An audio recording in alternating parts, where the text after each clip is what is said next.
गंजाम जिला चिकिटी ब्लॉक अंतर्गत लालमेंढा ग्राम पंचायतर सिरीपुर ग्राम में आज पर्यंत यातायात भली मौलिक सुविधा उपलब्ध होना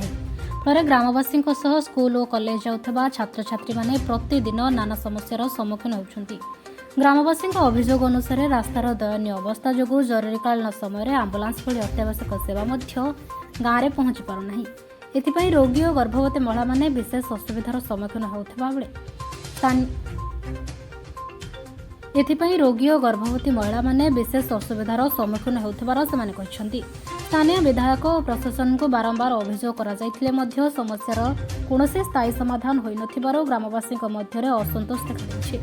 ग्रामवासी माने कहिसेंती जे सेमाने आज भी अनेक मौलिक सुविधार वंचित अछंती। तेणु सिरीपुर ग्रामर यातायात समस्यार शीघ्र समाधान करने सह उन्नत रास्ता निर्माण पर ग्रामवासी प्रशासन निकट में दाबी जणाइछंती।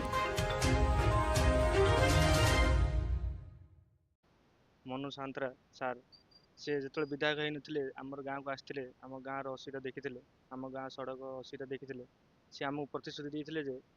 जे मुझे विधायक हेबी प्रथम सिरीपुर काम करी रोड काम सिरीपुर उन्नति करी तापर जाम चिकिट ब्लॉक उन्नति करी किंतु जो विधायक है आम गाँव को टिके भी आसी ना टिके भी आम गाँव को चाह ना आम जाइलु आम लिखित आकार देमर चिकिट विधायक को आमको किसी उत्तर देना गाँव को लाइट नहीं बेले कौन किसी आमर कथा से बिल्कुल कानी आ गई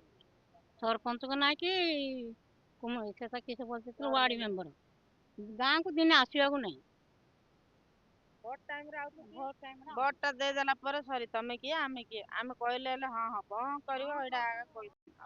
आमे जीवा आसवा होनी स्कूल जाई पानु बाटर पिला जाउछनी 5-6 जन आ बाटर कादो हो छी आ ये पड़िया देली आ रास्ता रास्ताटा दरकार मौसी को पचारि मौसी आपण आगरू प्रशासन को दाबी जणाइछन्ती कि हाँ जणाइछु केते थर जणाइछु कहले आम कथा सुन ना भोट टाइम रास्ते आम करदो हे जीवो मौसी आम भोट दियो आम दियो कहउतती सरीला परे आम जणैले आम कथा आके सुन ना ब्लॉक को जाइकरी कहलु सब जाइथिलु आम सब 10 लोक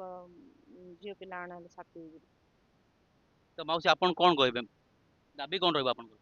दाबी तो आम गाँव को रास्ता नहीं रास्ता आम फास्ट चिकिटर राहुल साहू रिपोर्ट आदेश लाइव।